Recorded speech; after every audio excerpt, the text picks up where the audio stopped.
Um, Hi, Facebook. And everybody else seeing this.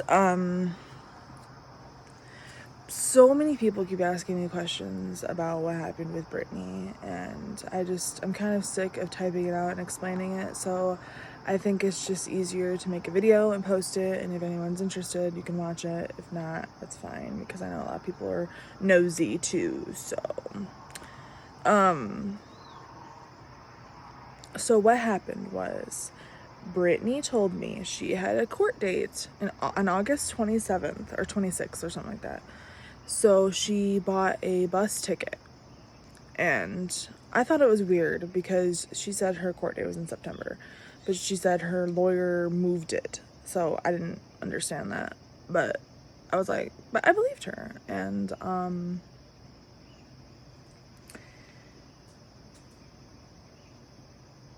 I believed her, and she bought a bus ticket, and she said, "Can you take me to the bus station? I'll give you gas money." So I took her to the bus station. I even took her to eat something before she left. So I dropped her off at the bus station. Everything was fine. So she went to Toledo first. Her first stop was Toledo, and my dad, I guess, called her and talked to her, and my dad's like, "Are you coming back, right?" And she's like, "Yeah, why does everyone think I'm not coming back?" So, okay. So she gets to Wisconsin. Everything's fine. First couple days she's gone. Everything's okay. Then she posts a Snapchat on her story of being with her friends that she claimed to hate, Tiana, Katrina, Autumn. Okay. So she's hanging out with these people that she was talking so much shit about, okay? So she said she hated these people and that's why she left Wisconsin, and they're toxic, and she left toxic Wisconsin for here, and I didn't understand that. I was like, what the fuck did I just see? So I called her out on her bullshit and was like, thought first you hate them, now you hang out with them. And she's like, sorry, she's my best friend on Snapchat. I was like, I thought I was, but I said. And she said, no, bitch, she's been my best friend for 9 years.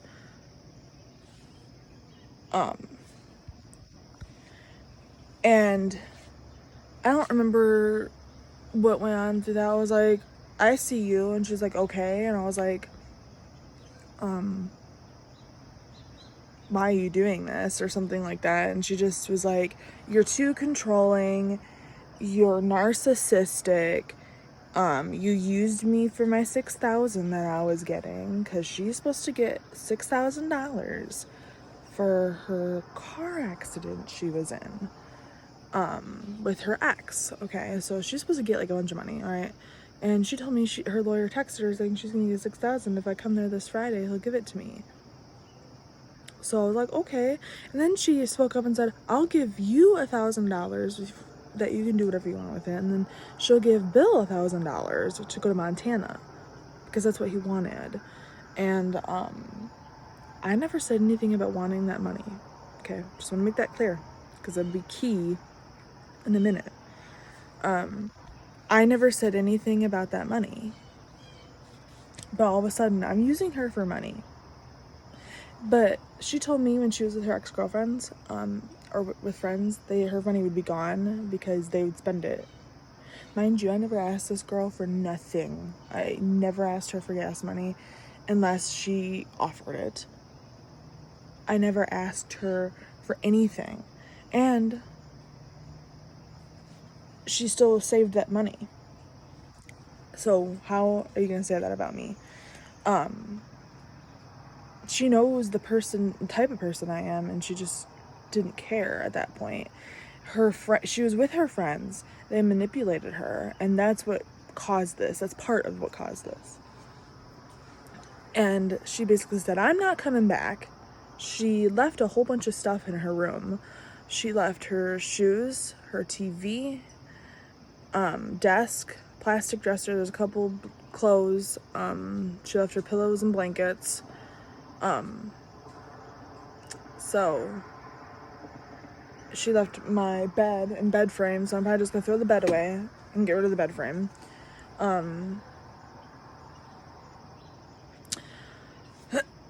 So after that, and she said that, I was like, you got to be fucking kidding me. She just did this. And I sobbed and I wailed the loudest thing you could ever hear because it hurt so bad. Because I gave this girl my everything, my true being, my good intentions, and she walked out on me like everybody else does. Okay? I didn't do nothing for her to do this. She lied and told me she was coming back, and she didn't. And now we're arguing through Snapchat videos. She said that she would always clean up after us because we were lazy pigs, but yet that was her. She was the laziest girl here. I literally cleaned my whole ass apartment while she only did dishes, okay? Which I was fine with, but because I like cleaning, but like, it's the point of you're lazy and I had to take care of food after you, and just, so it was just really funny that she was calling me lazy. And she just kept saying all this stuff, like stuff I can't even remember. Like, she was just saying a bunch of crazy stuff.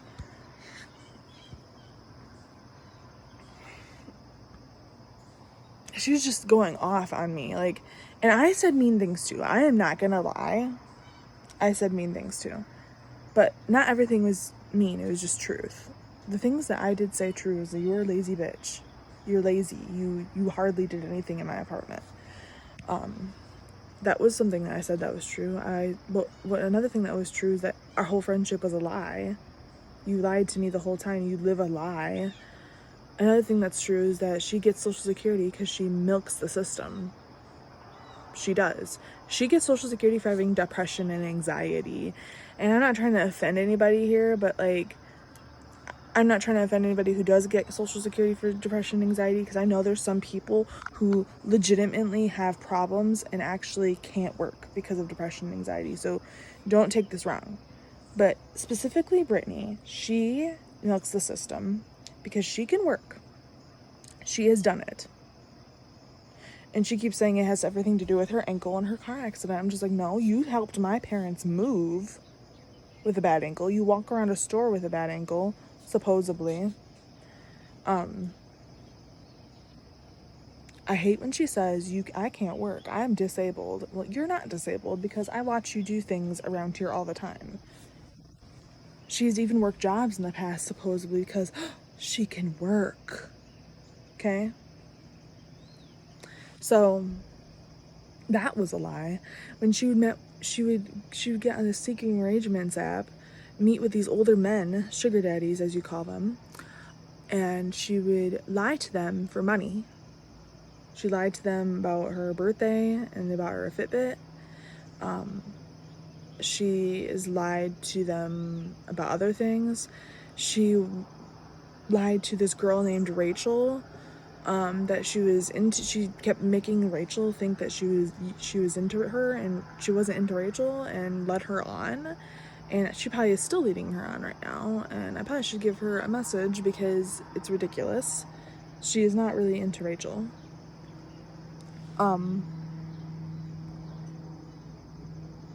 She contradicted herself all the time. She wasn't all the way there mentally. I asked her about her Facebook posts, about where she gets them from, and she told me they come from her mind, but I came across a thing on her phone with notes of statuses she posts for every day. And she got them from somewhere, because I copy and paste and they come up. So they're not from her mind. Those are the honest things that I said to her. And she keeps claiming she's being honest by saying the things that she said. You know, she called me a hoe. She called me a bitch.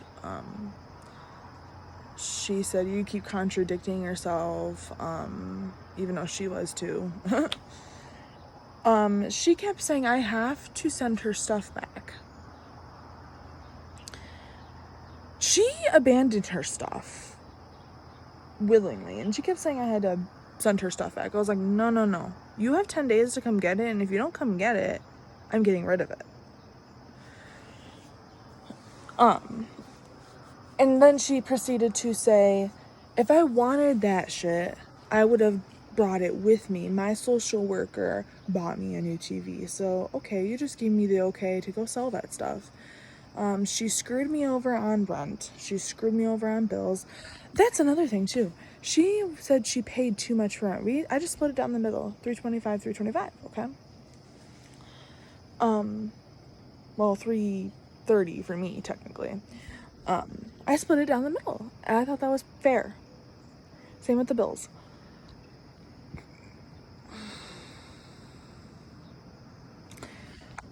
I thought that was fair. She complained about it, said I was taking advantage of her, so I dropped it down where she paid the third of the rent, a third of the bills. So that was only $300 for everything. A little over $300 for everything. So she complained about that, and then she proceeded to say, oh, my roommates only charged me $100 a month, and I'm just like, including bills. And I was like, Brittany, this money isn't going to me. It's going to my landlord, and it's going to the bills so we can have Wi-Fi and stuff. Like, you use the Wi-Fi too. You use my electricity too. My electric bill is $200 this month, and she was part of the problem, and now she's not here. So, but luckily, I am having my grandma help me with rent. So she's coming in clutch and helping me, and I'm gonna pay her back. But not the point. Just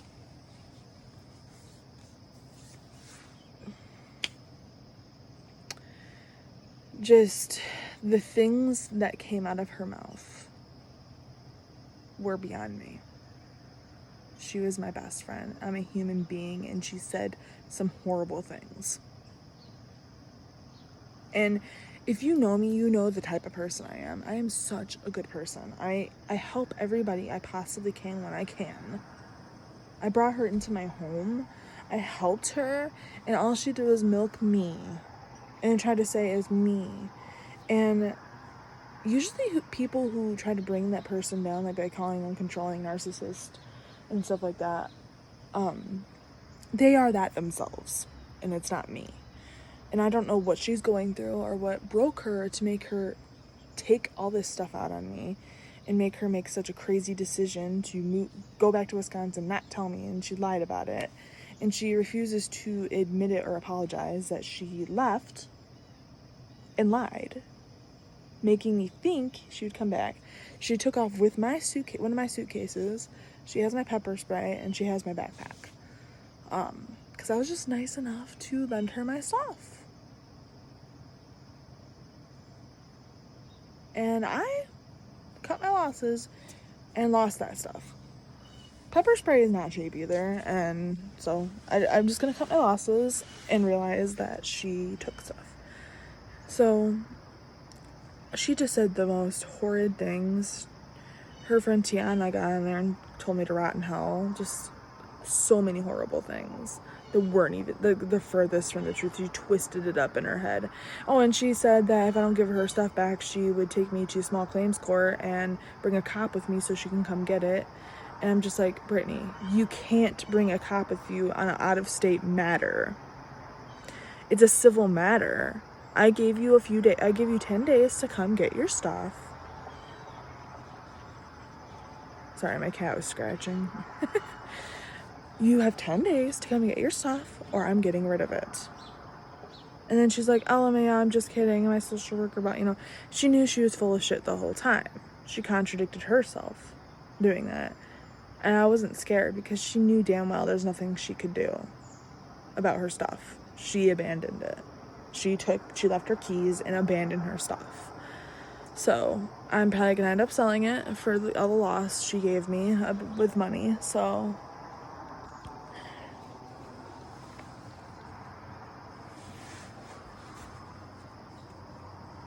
Um,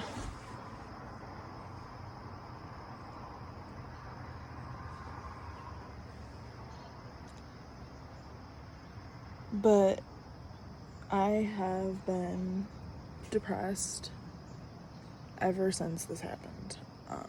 I've been so down. I've been trying to write. I have been trying to, write out my feelings on Facebook. I've been trying to distract myself, and it's just not working.